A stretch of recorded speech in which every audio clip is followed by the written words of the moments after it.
සමන්ත චක්කවාලේසු අත්‍රා ගච්ඡන්තු දේවතා සද්ධම්මං මුනි රාජස්ස සුනන්තු සග්ග මොක්ඛදං ධම්ම ශ්‍රවණ කාලෝ අයං භදන්තා ධම්ම ශ්‍රවණ කාලෝ අයං භදන්තා ධම්ම ශ්‍රවණ කාලෝ අයං භදන්තා නමෝ තස්ස භගවතු අරහතු සම්මා සම්බුද්දස්ස නමෝ තස්ස භගවතු අරහතු සම්මා සම්බුද්දස්ස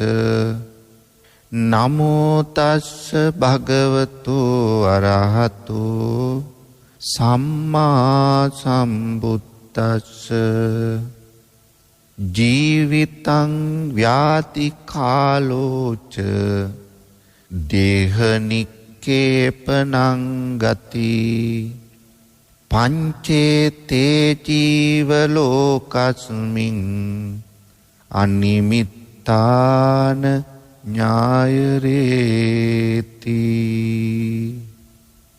ගරුතර මහා සංඝරත්නයේ අවසරයි ශ්‍රද්ධාවන්ත පින්වතුනි, ලක්හඬ ගුවන් විදුලියේ සිත නිවන බුදුබණ තුළින් ඔබේ ජීවිතයත් නිවා සනසාලන්නට බුදුබණ පදයක් කියලා දෙන්න තමයි මේ බලාපොරොත්තු වෙන්නේ.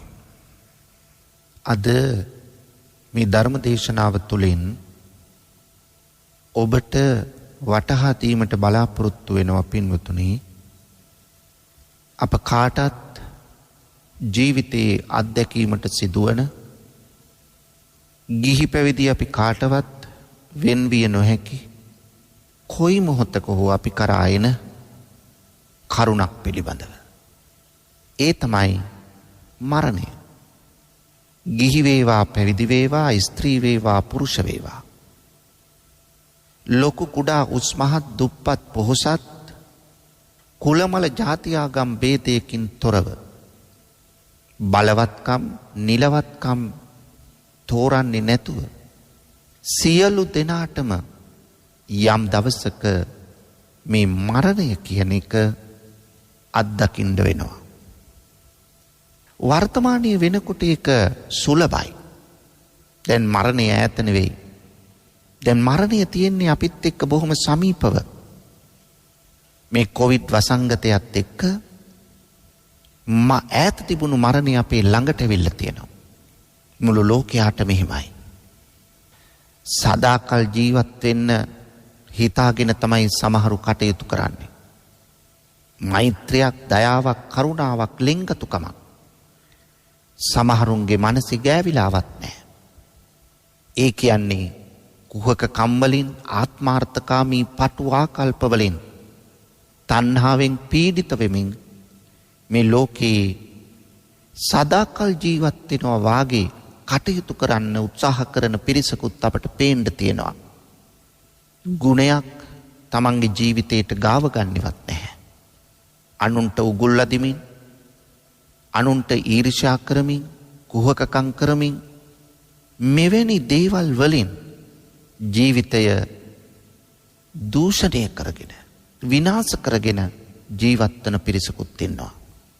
ඒ සදාකල් හරියට ඉන්නවා වගේ තමයි කටයුතු කරන්නේ. නමුත් කොයි මොහොතේ මේ මාරයා අපි ළඟට එනවද කියලා කියන්න බෑ. පින්වතුනි, මාරයෝ 5 දෙනෙක් පිළිබඳව දහමේ සඳහන් වෙනවා. එක්කෙනෙක් තමයි මච්චු මාර, මරණය නැමැති මාරයා. දෙවෙන්නා තමයි ක්ලේශ මාර, සංකිලේශ මාර, කෙලෙස් මාරයා. මේ කෙලෙස් මාරයත් අපිට බොහෝ කරදර කරනවා. හොඳ දේ කරන්න නෙමෙයි, නරක අයහපත් සිතුවිලි වලින් සිත් පුරව ගන්න තමයි මේ කෙලෙස් මාරයා උදව් කරන්නේ. ඒ වගේම අபிසංස්කාර මාර කියලා කෙනෙක් ඉන්නවා. ඒ කියන්නේ පින් පව් නැමැති මාරයා. අපි උපදමින් මරමින් ඉදිරියට අරගෙන යනවා. ස්කන්ධ මාර කියන්නේ හතරවැනියා.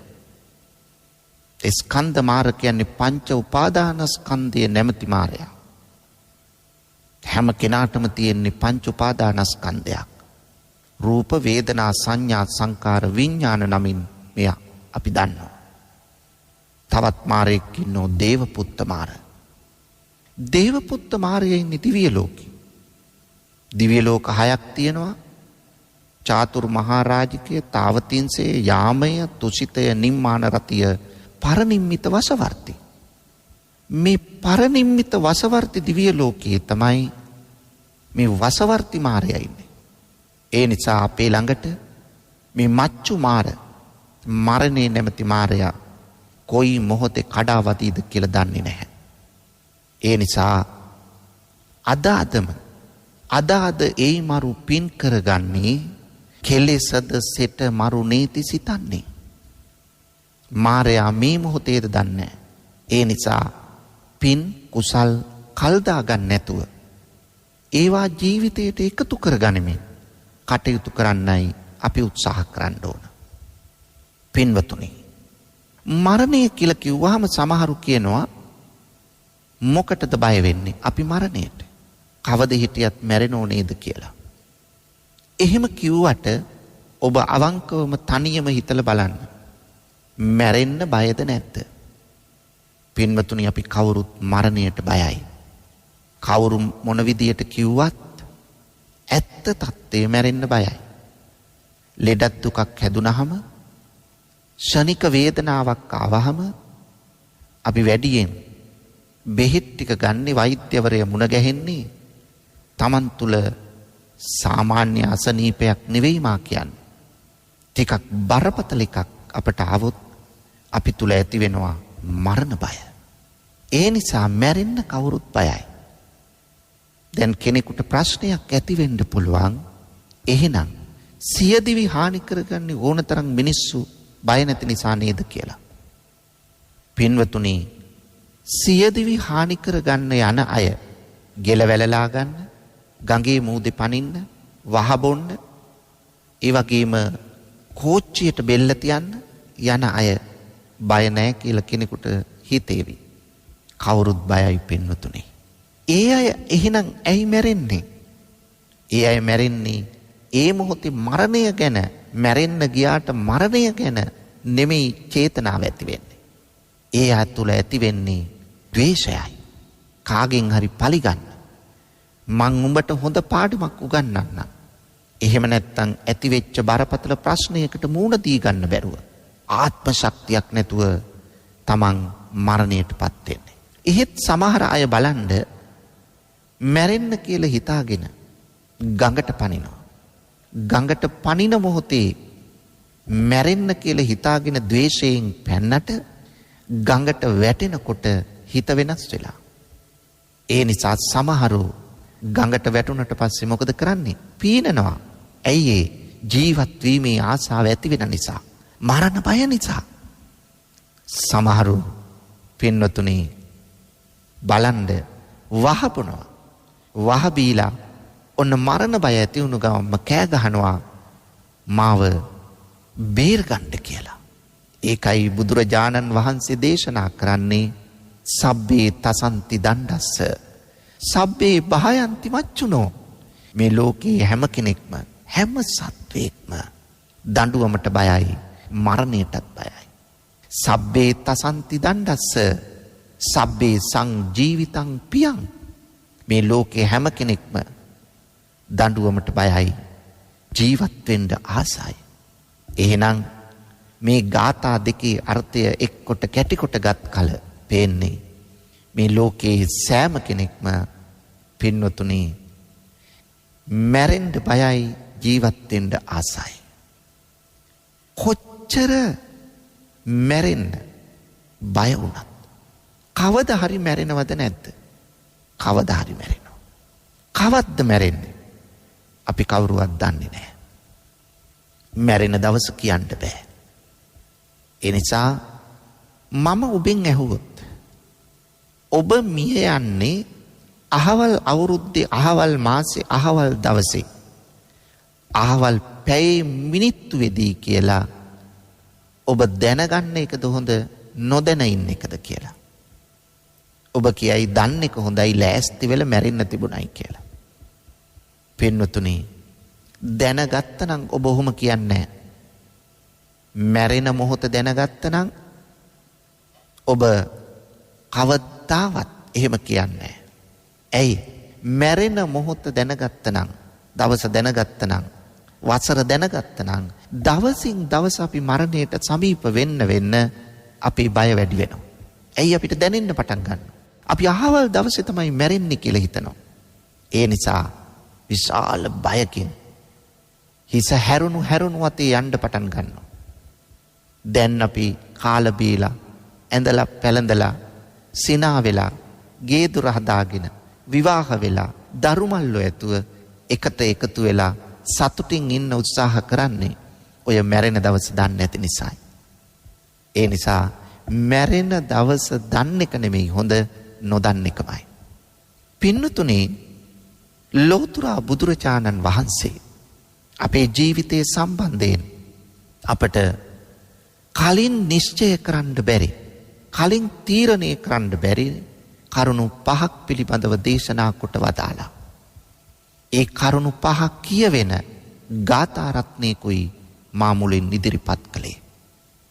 ඒ තමයි ජීවිතං ව්‍යාධි කාලෝච දේහ නික්කේපනං ගති පංචේතේ ජීව ලෝකස්මින් අනිමිත්තා න ඥායරේ.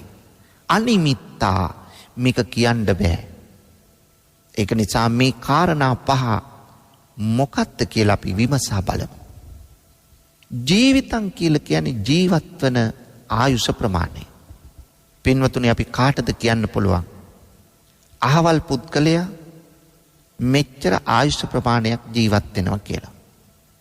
මේ ලෝකේ දෛවඥයෙකුට ශාස්ත්‍රකාරයෙකුට එහෙම නැත්නම් වෙනත් කෙනෙකුට එහෙම නැත්නම් විද්‍යාඥයෙකුට හෝ එහෙමත් නැත්නම් වෙනත් විශාරදයෙකුට කෙනෙකුගේ ආයු කාලය කියන්න බෑ.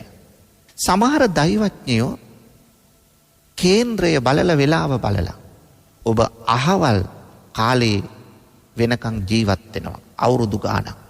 පින්වතුනි එහෙම අනාවක කිව්වහම 100 ගාණක් කියනකොට එකක් අහම්බෙන් හරියන්න පුළුවන්. එහෙම නැතුව නිශ්චිත වශයෙන් කාටවත් කියන්න බෑ කෙනෙකුගේ ආයු කාලය මෙච්චරයි කියලා. ඒක අවිනිශ්චිතයි.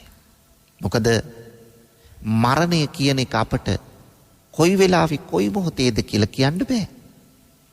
ඒ නිසා දහරාච මහන්තාච යේ බාලා යේච පණ්ඩිතා සබ්බේ මච්චු වසංයන්ති සබ්බේ මච්චු පරායනා. මේ මරණය කියන එක පොඩි ළමයට දහරාච මහන්තාච මහලු කෙනාට කියලා විශේෂයක් නැහැ. පොඩි කාලෙත් මැරෙනවා වයසට ගිහිල්ලත් මැරෙනවා. යේ බාලා යේච පණ්ඩිතා බාලා කියලා කියන්නේ මෝඩ අයත් මැරෙනවා පණ්ඩිතා පණ්ඩිතයොත් මැරෙනවා. සබ්බේ මච්චු වසංයන්ති. එනිසා සියලු දෙනාගේ ජීවිත මරුවාගේ වසඟයට ගොදුරු වෙනවා පින්වතුනි. ඒක වළක්වන්න බෑ. මේක ඇත්ත. සමහර වෙලාවට අපේ ආයු කාලය තප්පර ගාණක් වෙන්න පුළුවන්. ඒ වගේම විනාඩි ගාණක්, පැය ගණනක්, දින ගණනක් විතරක් වෙන්න පුළුවන්. දැන් මව් කුසක දරුවෙක් පිළිසිඳ ගන්නකොට මූලික වශයෙන් කාරණා 3ක් ඒකට බලපානවා.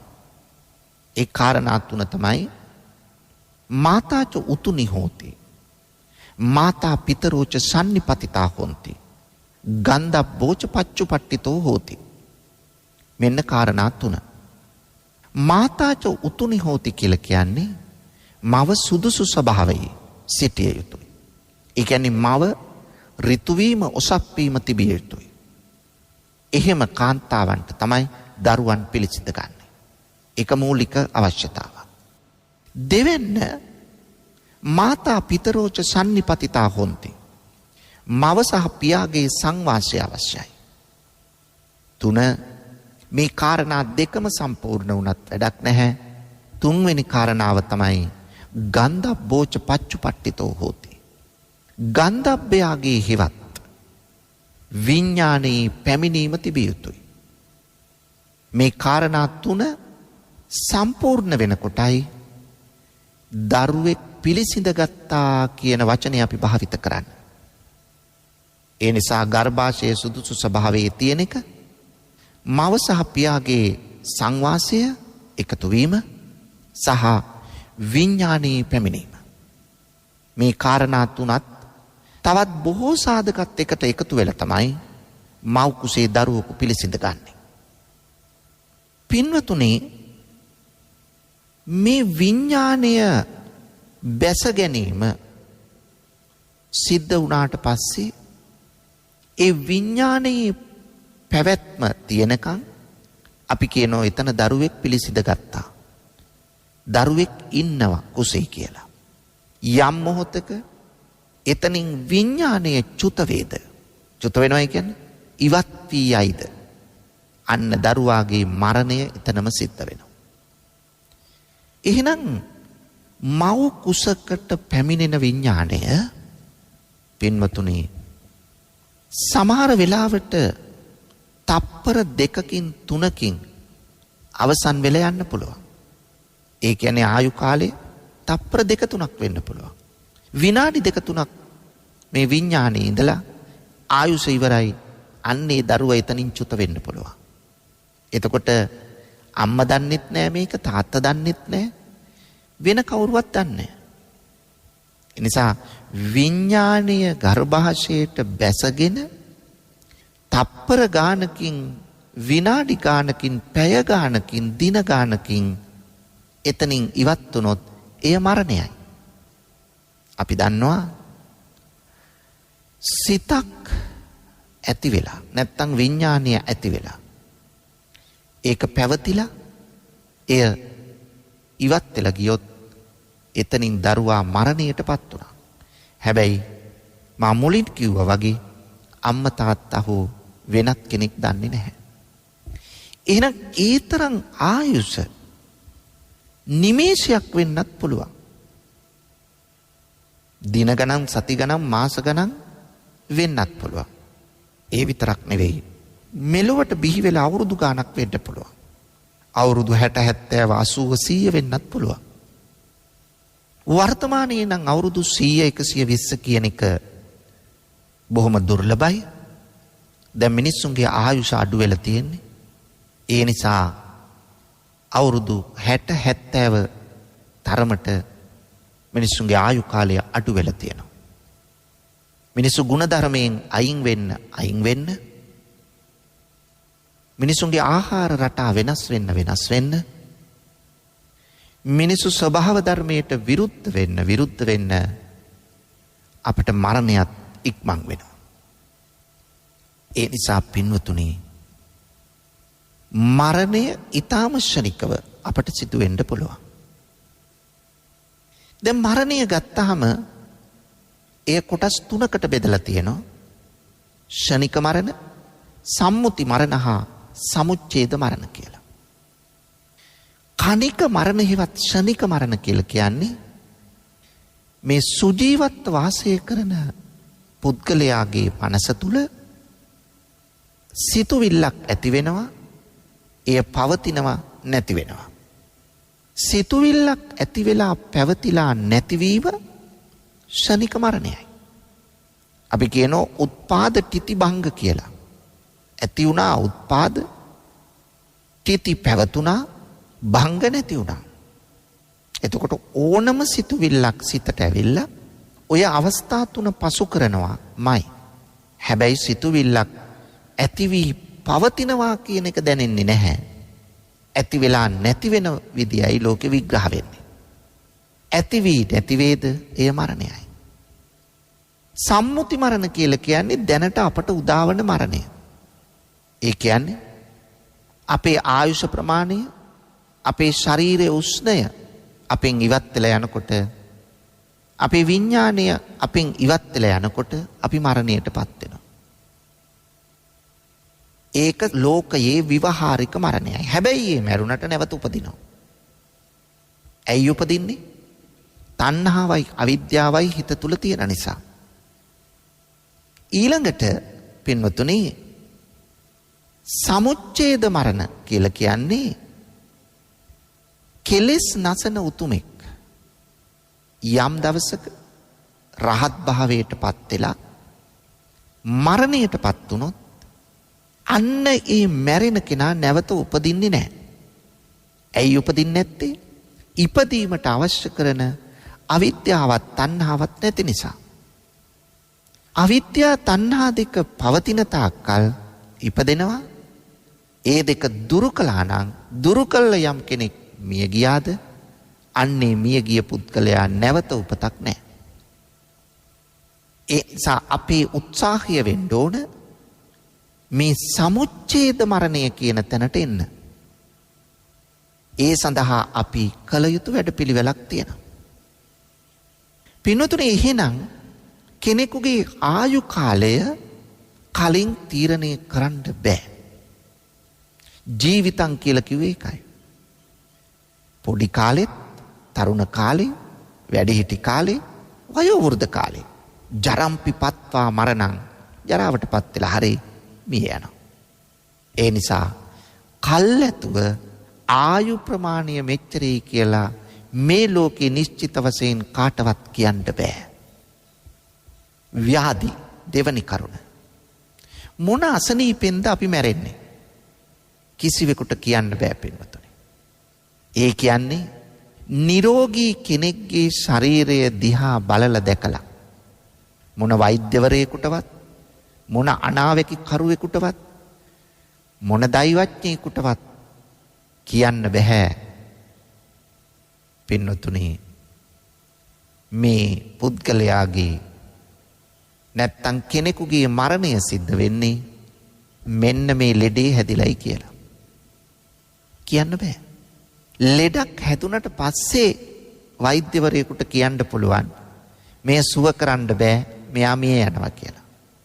ඒ ලෙඩක් හැදුනට පස්සේ.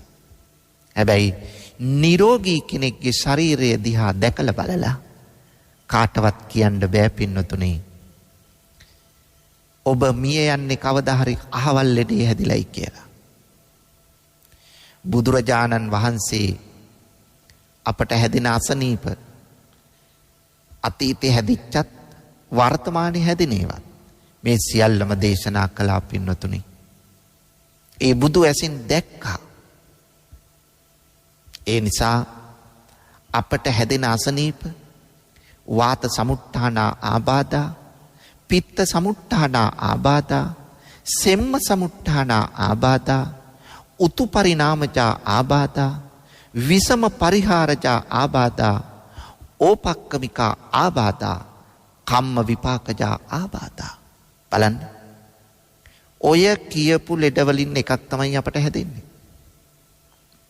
වා පිත්සෙම් අපට ශරීරයට අවශ්‍ය වුවත් වා පිත්සෙම් කිපුණොත් වැඩි වුණොත් අසනීප. බොහෝ දෙනෙකුට මේ අසනීප තියෙනවා, හැදෙනවා. ඒකට ප්‍රතිකාර කරනවා. ඒ නිසා తాවකාලික සුවයක් ලබනවා. ඔහොම තමයි ජීවිතේ පවතින්නේ. බාහිරට ලෙඩක් නැහැ කියලා වගේ පෙන්නගෙන ඉන්නවා. හැබැයි හැම කෙනාටම යම් අසනීපයක් තියෙනවා පින්නතුනි. මොකක් හෝ අසනීප තත්ත්වයක්. නමුත් ඒවා අනුන්ට කියලා වැඩක් නැහැනේ. ඒ නිසා ලෙඩක් නැති විදියට සමාජයට මූණ දෙමින් ඉන්නවා. ඒ වුණාට අසනීපයක් නැති කෙනෙක් මේ ලෝකේ හොයන්න බෑ. වාත සමුට්ඨානා, පිත්ත සමුට්ඨානා, සෙම්ම සමුට්ඨානා ආබාධා. උතු පරිණාමජා ඍතු විපර්යාස. උෂ්ණය වැඩි වුණත් ලෙඩ, සීතල වැඩි වුණත් ලෙඩ. නේ? සමහර අයට අපිට පේනවා. සමහරු සීතලෙන් මිය යන තත්ත්වයටපත් වෙනවා. සමහරු රස්නේ වැඩි වෙලා මිය යනවා. ඒ නිසා අපට විවිධ අසනීප හැදෙනවා පින්වතුනි මේ තත්ත්වය මත. ඍතු විපර්යාස. එහෙම නැත්නම් වෙනත් විෂම හේතු මුල් කරගෙන අපට අසනීප හැදෙනවා. විෂම හේතු කරගෙනත් අපට විෂම හේතු බලපාලා අපිට ලෙඩ හැදෙනවා. එහෙම නැත්නම් මේ වර්තමානයේ තියෙනවා වගේ කොවිඩ් වෛරස් රෝගයක් අපිට හැදෙනවා. හිටීගම. ඒ නිසා විවිධ අසනීප අපට හැදෙනවා. මේ අසනීප මොනවා හරි අසනීපයක් හැදිලා ස්වාභාවික විදියට මැරෙන්න අපිට අවස්ථාව ලැබුණොත් ඔය මරණය අපට උදා වෙන්නේ යම් අසනීප තත්ත්වයකින්. සමහරුන්ට හෘද වස්තුවේ හිටී ගමන් ඔන්න ලේ බ්ලොක් වීමකින් ලේ කැටියක් හිරවීමකින් මරණයට පත් වෙනවා. සමහරුන්ට මේ උගුරේ සෙම හිරවීම තුළ තමයි වයෝවෘද්ධ බොහෝ කෙනෙක් මිය යන්නේ. ඇයි? ඒ ඇතිවන සෙම ටික පිටට දාන්න තරම් ශක්තියක් නැති වෙනවා. ඒ ජරාවට වයසට ගිහිල්ලා මේක අපි හිතන්නේ නැති වුණාට ඔබටත් මටත් මේක සිද්ධ වෙනවා. අපි වයස්ගත වෙනකන් හිටියොත්. ඒ නිසා පින්නතුනි මේ ජීවත් වන ආයුෂ ප්‍රමාණයත් මොන ලෙඩකින් මැරෙනවද කියන එකත් කලින් කියන්න බෑ කියන එකයි බුද්ධ දේශනාව. තුන්වෙනි කරුණ තමයි කාලෝ. කාලෝ කියන්නේ කාලය. මේ මරණයට පත් වෙන්නේ මොන වෙලාවේද? කලින් කියන්න බෑ. මරණයට පත් වෙන වෙලාව කියන්න බෑ. උදේද? දවල්ද? හවසද? හැන්දෑවේද? මධ්‍යම රාත්‍රියේද? නිින්දෙන් මැරුණද කියලා මැරෙයිද කියලා කාටද කියන්න පුළුවන්? නිදා ගන්නවා කෙනෙක් අද නිදා ගන්නව හෙට උදේ ඇවිත් ඇහැරෙන්න. හැබැයි නිදාගත්තම තමයි. බලන්න නිින්දත් කොච්චර භයානකද කියලා එක පැත්තකින් බැලුවහම නිින්ද අවශ්‍ය වුණාට. ඒ නිසා මරණය කියන එක ඔය ඕන වෙලාවක එන්න පුළුවන්. සමහර අය අපට ඇවිල්ලා කියනවා පින්නතුනි අපේ ආච්චි අපේ අම්මා අපේ තාත්තා හාමුදුරනේ මිය ගියේ නිින්දෙන්මයි. හරි වාසනාවන්ත මරණයක් නේද හාමුදුරනේ කියලා අපෙන් අහන. මගෙන්ම අහලා තියෙනවා. මං ඒවට උත්තර දෙන්නේ නැහැ. ඇයි පින්නතුනි? මම දන්නේ කොහොමද නිින්දෙන් මලාට එය වාසනාවන්ත මරණයක්ද අවාසනාවන්ත මරණයක්ද කියලා? දැන් කෙනෙක් සිහිනයක් දකිනවා. හිතන්න. නිදාගත්තට පස්සේ සිහිනයක් දකිනවා. මේ සිහිනේ දකින්නේ මහ භයානක සිහිනයක්. මේ භයානක සිහිනයක් දැක්කාම ඔහු නිින්දෙන් බය වෙනවා. බය වෙලා හෘදය වස්තුවේ ස්පන්දන වේගය වැඩි වෙනවා. ඔහු අසනීප තත්ත්වයේ හෘදාබාධය තියෙන කෙනෙක් නම් අර නිින්දෙන් ඇතිවන හෘද ස්පන්දන වේගය වැඩිවීමේ බියවීමේ හේතුව නිසා මරණයට පත් වෙනවා. දැන් නිින්දෙන් වෙන්නේ මේක. සිහිනයක් දැකීම නරක සිහිනයක් දැකීම නිසා. දැන් මට කියන්න පුළුවන්ද අර පුද්ගලයා ඇවිල්ලා කිව්වම හාමුදුරනේ අපේ අම්මා අපේ තාත්තා මිය ගියා හරි වාසනාවන්තයි නිින්දෙන් මලේ කියලා කිව්වහම ඒක වාසනාවන්තයි කියලා? පින්නතුනි අපට කියන්න බෑ එහෙම. බලවත් අවාසනාවන්ත මරණයක් වෙන්න පුළුවන්. වාසනාවන්ත මරණයක් උදා කරගන්නත් පුළුවන් අපිට. හැබැයි ඒකට කරන්න ඕන වැඩපිළිවෙලක් තියෙනවා. ඒකට මෛත්‍රිය වඩන්න ඕන. මෛත්‍රී මූලික මනෝභාවයක් ඇති කරගන්න ඕන. ඒ නිසා මෛත්‍රිය ක්‍රමානුකූලව වඩන ආකාරය මං ඉදිරි ධර්ම දේශනාවකදී ඔබට කියලා දෙනවා. පින්වතුනි මේ මෛත්‍රිය තුල තමයි හොඳ නින්දක්, හොඳ මරණයක් උදා කරගන්න පුළුවන් වෙන්නේ. ඒක නිසා ඒ මෛත්‍රී භාවනාව ජීවිතයට එකතු කරගන්න ඕන. ඒ ප්‍රායෝගික කරගන්න ඕන. එහෙනම් නින්දෙන් මැරෙන හැම කෙනාම වාසනාවන්ත ලෙස මැරුණා කියලා කියන්න බෑ. බොහොම අවාසනාවන්ත ලෙස මැරෙන්න පුළුවන්. එහෙනම් මැරෙන වෙලාව මැරෙන කාලයත් කල්ැතුව කියන්න බෑ. හතරවෙනි කරුණ. දේහ නික්කේපන. මලාට පස්සේ දේහය තැන්පත් කරන්නේ කොතනද කියලා කලින් කියන්න බෑ. සමහරු හිතාගෙන ඉන්නවා මැරුණට පස්සේ මගේ දේහය තැන්පත් කරන්න ඕන මේ අහවල් ස්ථානේ. අපේ පවුලේ සුසාන භූමිය. අපේ ආච්චිල සීයල වල දැම්මෙත් එතන. භූමදාන කළේ එතන. ඒ නිසා මගේ මරණෙත් එතන තමයි දාන්න ඕන. හිතන්න පුළුවන්ද පිටුතුනි? බෑ. සමහර වෙලාවට වර්තමානයේ මේ අසනීප තත්ත්වය හැදිලා කොවිඩ් හැදිලා මලොත් අඩු ගානේ අවසන් මිනියවත් දකින්න ගෙදර අයට නෑදෑයොන්ට හැකි වෙන්නේ නැහැ. ඉතින් කොහොමද මලාට පස්සේ දේහය තැන්පත් කරන තැන තීරණය කරන්නේ? මේක තමයි ජීවිතයේ අනියත බව. මේක තේරුම් ගන්න නැති එකයි ගැටලුව. ජීවිතේ එච්චර අවිනිශ්චිතයි පින්වතුනි.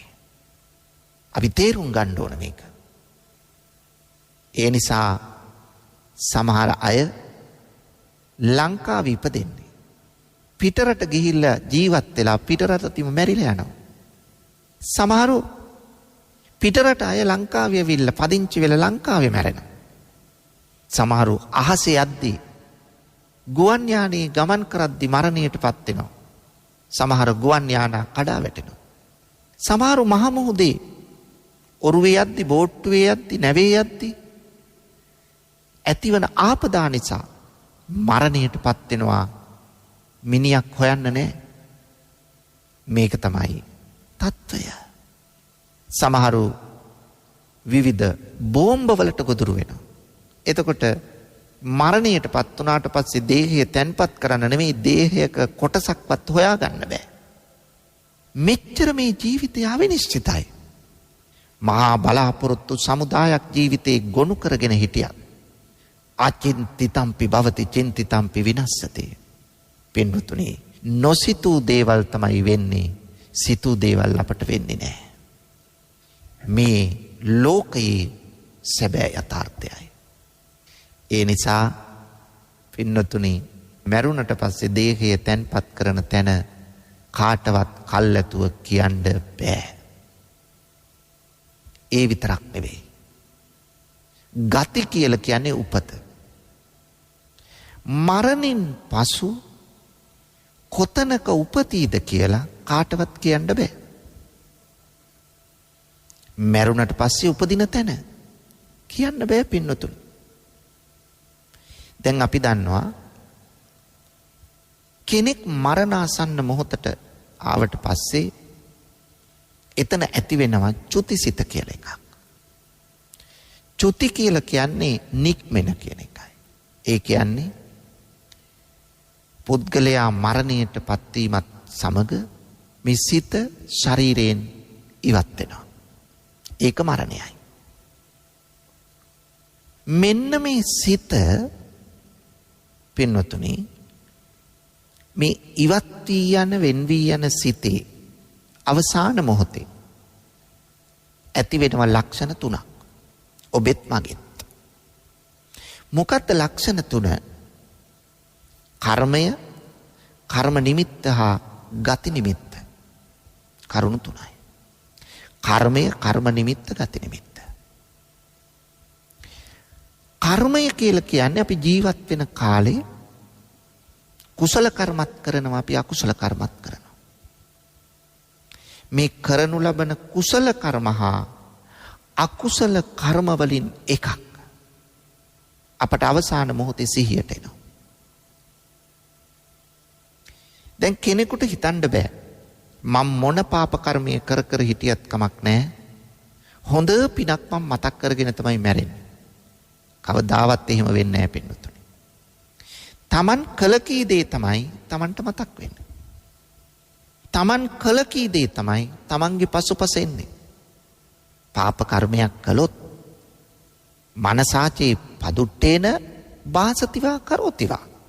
දූෂිත මනෝභාවයකින් යමක් කළොත් පින්වතුනි ඒක හරියට ගැලබෙඳි ගුණා පසුපස කරත්තරෝදී ඇදෙනවා වාගේ ඒ අකුසල කර්ම අපිත් එක්ක එනවා. මනසාචේ පසන්නේන ප්‍රසන්න මනසින් යම් හොඳ කර්මයක් පුණ්‍ය කර්මයක් කළොත් එය තමා පසුපස එනවා ඡායාව අනපායිනි හෙවණැල්ල වගේ. ඒ නිසා මරණයට කලින් සිද්ධ කළ කුසල අකුසල කර්ම අපට අවසානයේ සිහියට එනවා. ඒ නිසා තමයි අතීතේ අපි පෙරන්නෝ පින් පොත ලිව්වේ. Taman කරන පින්කම් අහවල් අවුරුද්දේ අහවල් දවසේ මේ විශාල පින්කම Taman කළා. ඒක ලියලා තියෙනවා. පින් පොතක් ගෙදර තිබුණා.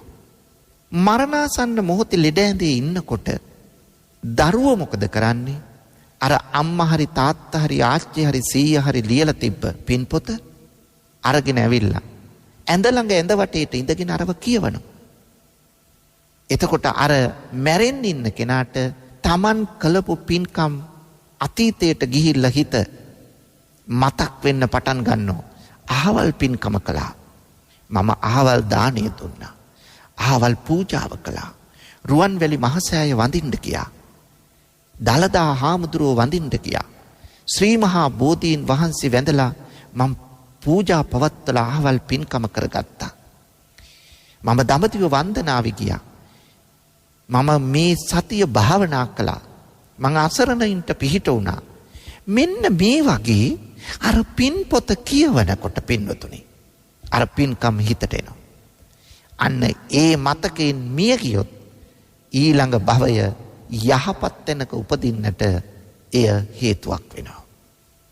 මේකට තමයි කර්මය කියලා කිව්වේ. 2. කර්ම නිමිත්ත. මොකද්ද කර්ම නිමිත්ත කියලා කියන්නේ?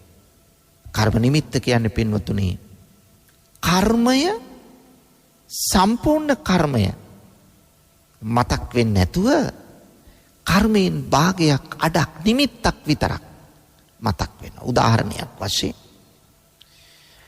කෙනෙක් යනවා රුවන්වැලි මහසෑය වඳින්න.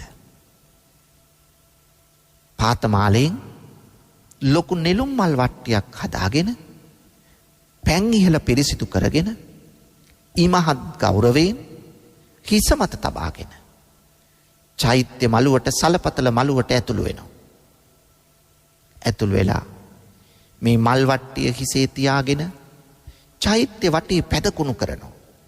පැදකුරු කරනවා කියලා කියන්නේ චෛත්‍ය වටේට ගාථා කියමින් ශ්‍රද්ධාවෙන් යුක්තව ගමන් කරනවා. මෙහෙම ගමන් කරන කෙනා පින්වතුනි මේ 3 වටක් හෝ 7 වාරයක් ගමන් කරලා අර නෙළුම් මල් වට්ටිය ආසනයක තැන්පත් කරලා සෙනක අඩු තැනකට ගිහිල්ලා බොහොම නිශ්ශබ්දව හිතේ හැටියට වඳින අප්‍රමාණ සන්තෝෂයක් ඇති වුණේ. ඒ පින්කම කරගෙන ගෙදර එනවා. මරණාසන්න මොහොතට ආවහම ඔය කළ පින්කමේ අර හිස මත තබාගෙන ගෙනිච්ච මල් වට්ටිය මතක් වෙනවා. මල් වට්ටිය මතක් වුණාට පසුබිමේ තිබෙච්ච රුවන්වැලි මහසෑය පේන්නේ නැහැ, හිතට එන්නේ නැහැ. එහෙනම් මතක් වුණේ මොකද්ද?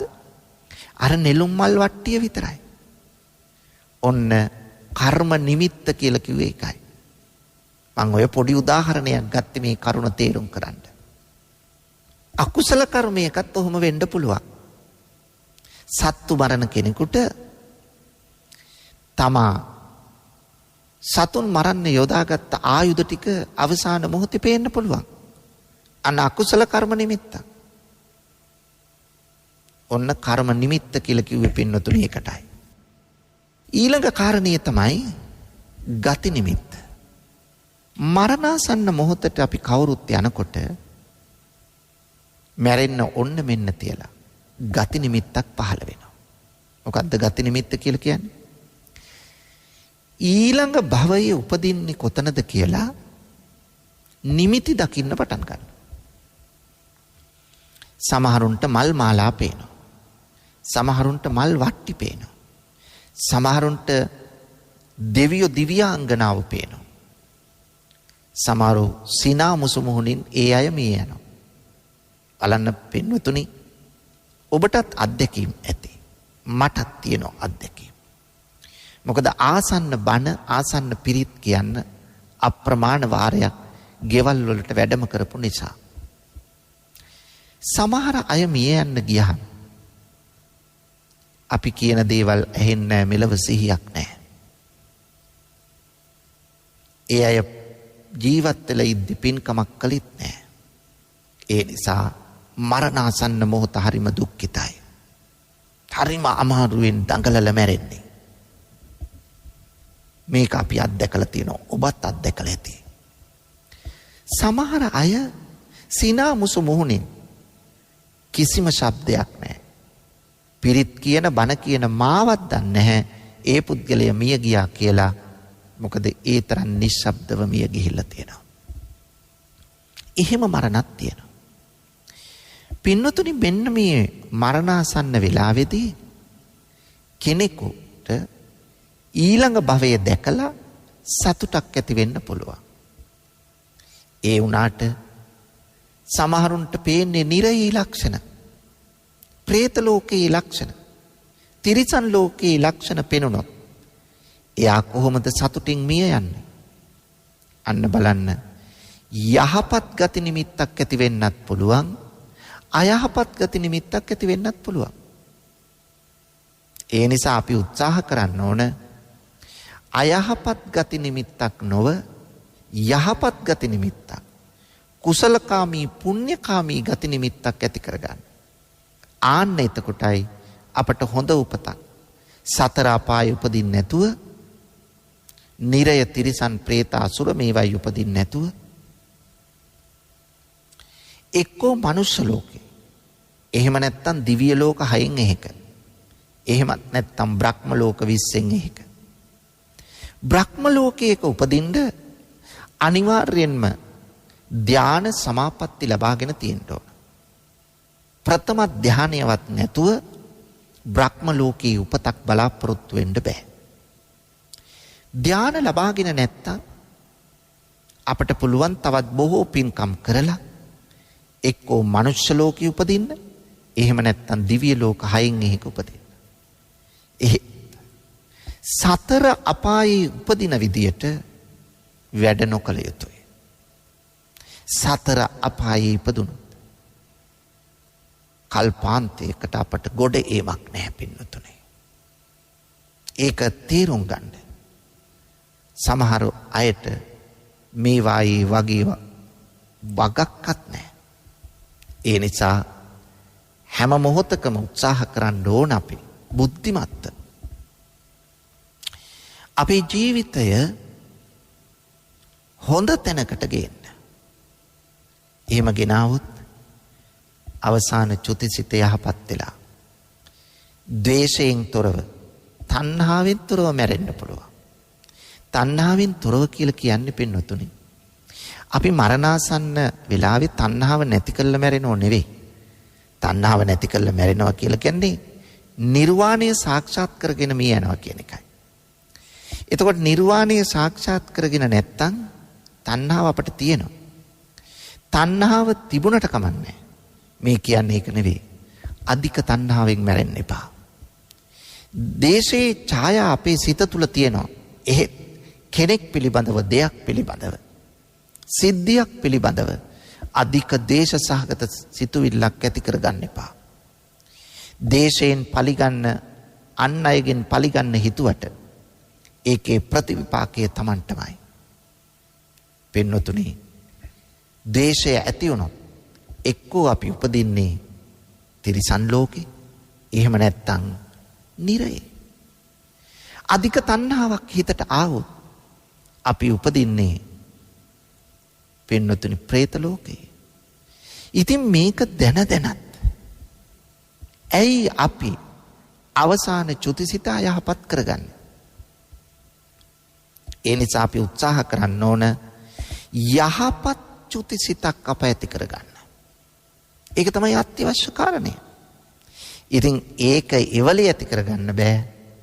ඒකට පසුබිම කලින් සකස් කරගන්න ඕන. ජීවත් වෙන කාලේ අපි හොඳින් අන් අයටත් උපකාර කරගෙන අධික තණ්හාවෙන් මුසපත්ව ක්‍රියා කරන්නේ නැතුව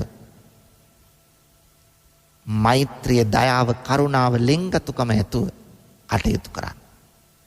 ඒ නිසා මා ඔබට මතක් කරලා දුන්නේ අපේ ජීවිතය සම්බන්ධයෙන් මරණයට සම්බන්ධව ඇති කාරණා පහක් අවිනිශ්චිත. අනිමිත්ත පංචකය කියන්නේ මේකට. කලින් තීරණය කරන්න බැරි කරුණු පහක්.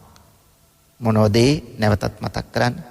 ජීවිතං ජීවත්වන ආයුෂ ප්‍රමාණය, ව්‍යාධි මොන අසනීපෙන් මැරෙනවද යන එක, කාලෝ මොන වෙලාවෙ මැරෙනවද කියන එක, දේහ නික්කේපනං දේහය තැන්පත් කරන්නේ කොතනද යන වග, ගති මරණින් මතු උපදින්නේ කොතනකද කියන එක.